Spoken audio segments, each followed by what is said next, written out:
1400 करोड़ रुपए के सोमनाथ एक जी, बहुत बड़े घोटाले का खुलासा करने जा रहा हूं। ये घोटाला हमारे राष्ट्रपिता महात्मा गांधी के नाम पे हुआ।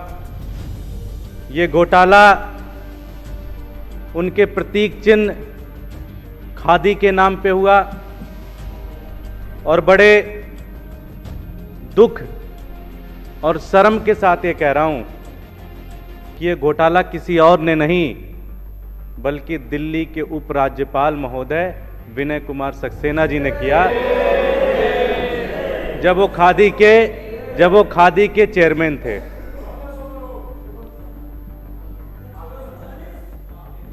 आप विषय पर 3 दिन बोले पहले जी। 3 दिन पहले मेरे पास एक फाइल आई।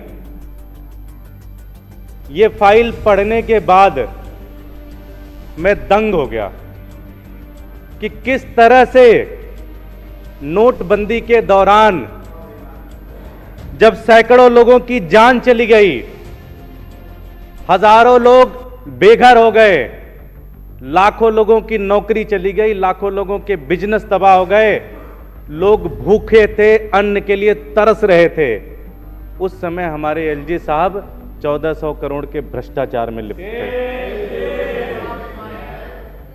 जब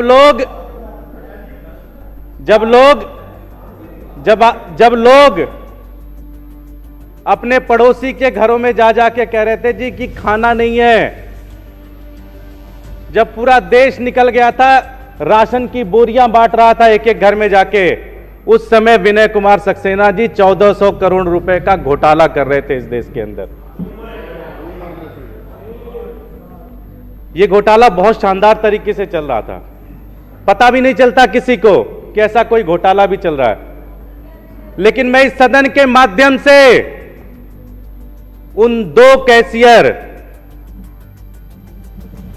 संजीव कुमार जी और प्रदीप यादव का बहुत बहुत धन्यवाद देता हूं, सलाम करता हूं, जिन्होंने अपने जान पर खेलकर, जिन्होंने अपनी जान की बाजी लगा दी कि यह घोटाला किसी भी तरह से देश के सामने आना चाहिए।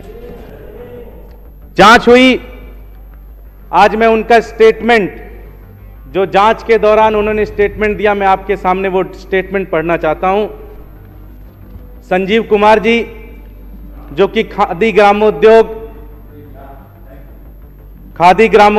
के जो बिक्री केंद्र है उसके हेड कैशियर थे, उनका स्टेटमेंट मैं पढ़ने जा रहा हूं। यह मामला 8 तारीख को, जब 8 नवंबर को प्रधानमंत्री मोदी जी ने देश के अंदर जो पुराने नोट थे 500 और 1000 नोट के जब बंद कर दिए, उसके बाद 8 तारीख के बाद जो पुराने करप्ट, जो एक तरीके से ब्लैक मनी थी, जो उसको व्हाइट करने का जो सिलसिला खादी ग्रामोद्योग के अंदर चला, उसके बारे में है पूरी तरह से। हेड कैशियर संजीव कुमार जी अपने स्टेटमेंट में कहते हैं कि मैंने 500 और 1000 रुपए का पुराना नोट भवन प्रबंधक के कहने पर स्वीकार किया। अगर बैंक नोट ले रहा है तो जमा कराएं, ये चेयरमैन जी का आदेश है। चेयरमैन कौन थे? विनय कुमार सक्सेना साहब। चेयरमैन कौन थे? आगे फिर कहते हैं, मैंने प्रबंधक महोदय को मना किया। प्रबंधक महोदय ने मुझसे कहा कि ऊपर से चेयरमैन साहब का दबाव है, अगर नहीं किया तो चेयरमैन साहब नाराज हो जाएंगे। अतः इस बात में मैं काफी डर गया, क्योंकि नोटबंदी से 5 दिन पहले ही चेयरमैन साहब ने भवन के 2 स्टाफ का ट्रांसफर गोवा और जयपुर कर दिया। अतः मैंने मजबूरी में यह काम किया, जिसकी जानकारी भवन के अधिकतर स्टाफ को पहले से थी।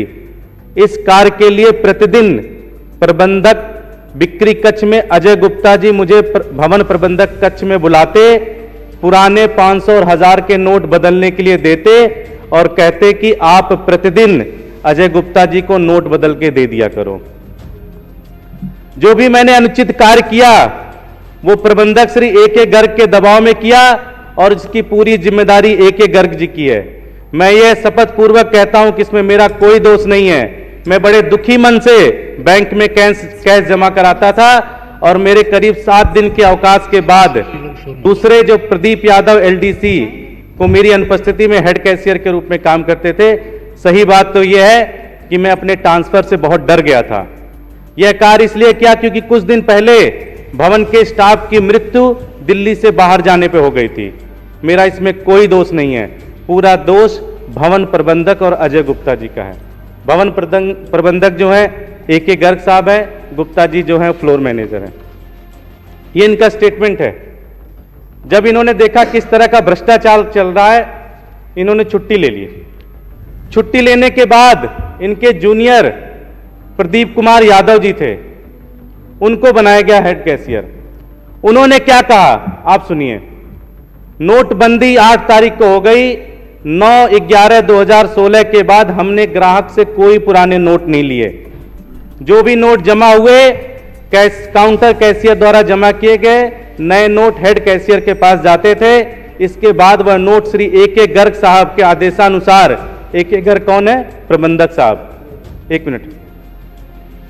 AK गर्ग साहब के आदेशानुसार अजय कुमार गुप्ता जो फ्लोर मैनेजर थे, उनके हेड कैबिन में मुझे बुलाया जाता था, वहां नोट बदला जाता था और नोट बदल के पुराने नोट मुझे दिए जाते थे और कहते थे बदल के इसमें लेके आ जाना।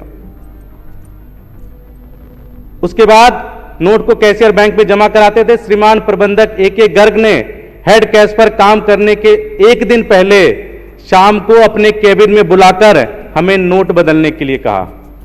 हमने कहा सर इससे परेशानी ना हो जाए, तो उन्होंने कहा कि ये चेयरमैन साहब का है। किसका है? चेयरमैन साहब। चेयरमैन साहब कौन है? जो अभी LGL है, विनय कुमार सक्सेना जी। बोले वो उनका है, चिंता की कोई बात नहीं, हम हैं, सब कुछ देख लेंगे। और साथ में उन्होंने ये भी कहा ये कार्य कैशियर को प्रेशर देके कराया गया। गर्ग साहब ने ये भी कहा ये पहले से भी हो रहा है और बहुत सारी जगहों पे भी हो रहा है, बहुत सारी जगहों पे हो रहा है। इसमें चिंता करने की कोई बात नहीं है। अगर नहीं, जैसा कह रहे हैं वैसा कर लो, अगर नहीं करोगे तो फिर। ये दोनों कैशियर का स्टेटमेंट है। एक ब्रांच के ये दोनों कैशियर हैं और इन्होंने बताया कि नोटबंदी के बाद हमारे ब्रांच से लगभग 22 लाख रुपए हेर फेर की गई। पुराने नोट को बदलकर नए नोट बदले गए और इस तरह से पूरे देश में लगभग 7,000 ब्रांचेज हैं खादी ग्रामोद्योग की। अगर आप इसको कैलकुलेट करोगे तो 1400 करोड़ से ज्यादा का भ्रष्टाचार है ये। साथियों,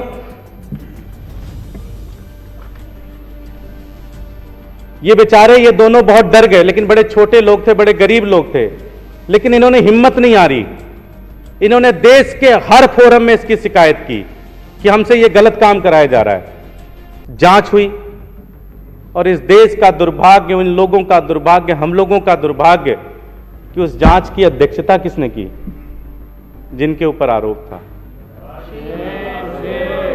उन्होंने अध्यक्षता की। और साथ ही साथ इन दोनों कैशियर को सस्पेंड कर दिया और जो दोनों ऑफिसर गर्ग और गुप्ता जो इनके इशारे पे काम करते थे, उनका प्रमोशन कर दिया। एक को तो राजस्थान, पूरा का पूरा राजस्थान दे दिया उनको। ये 1400 करोड़ रुपए का घोटाला किया गया। सारा का सारा मामला लीपापोती कर दी गई।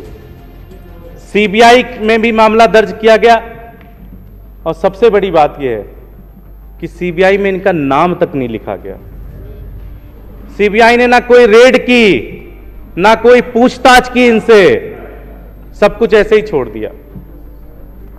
इतना बड़ा घोटाला हुआ लेकिन कोई एक्शन नहीं हुआ। जिन लोगों ने इस घोटाले को एक्सपोज किया उन बेचारों को ही सस्पेंड कर दिया गया।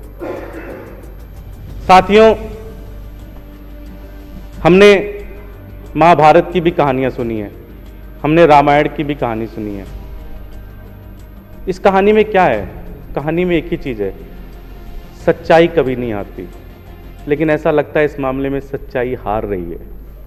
वो दोनों कैशियर आज दर दर की ठोकरें खा रहे हैं। वो दोनों कैशियर भाग रहे हैं कि कहीं उनकी हत्या ना हो जाए। वो दोनों कैशियर एक रात कहीं भी नहीं रहते, कहीं इधर भागते हैं, कहीं उधर भागते हैं, कहीं इधर भागते हैं, कहीं उधर भागते हैं। ये हाल कर दिया उन्होंने।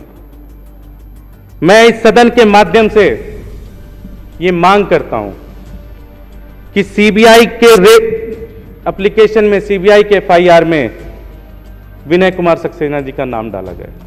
सहमत है कि नहीं सहमत है आप? इनके खिलाफ रेड होनी चाहिए, इनके खिलाफ ईडी का रेड होना चाहिए। पूरा का पूरा मनी लॉन्ड्रिंग है, ये पूरा का पूरा भ्रष्टाचार है। एलजी साहब के खिलाफ जांच होनी चाहिए, इनके खिलाफ रेड होनी चाहिए, और साथ ही साथ जब तक ये जांच चले इनको कोई अधिकार नहीं बनता एलजी के पद पे रहेंगे, इनको एलजी से हटाया जाए। साथियों, ये खबर भी छपी लेकिन कोई एक्शन नहीं हुआ, कोई एक्शन नहीं हुआ। इनके खिलाफ एक्शन होना चाहिए, इनके खिलाफ कार्रवाई होनी चाहिए। एलजी साहब को हटाना चाहिए। एलजी साहब भ्रष्ट हैं। एलजी साहब ने 1400 करोड़ रुपए का घोटाला किया, इसकी जांच होनी चाहिए, इसकी जांच होनी चाहिए। एलजी के लिए ऐसा नहीं, एलजी साहब के खिलाफ जांच होनी चाहिए।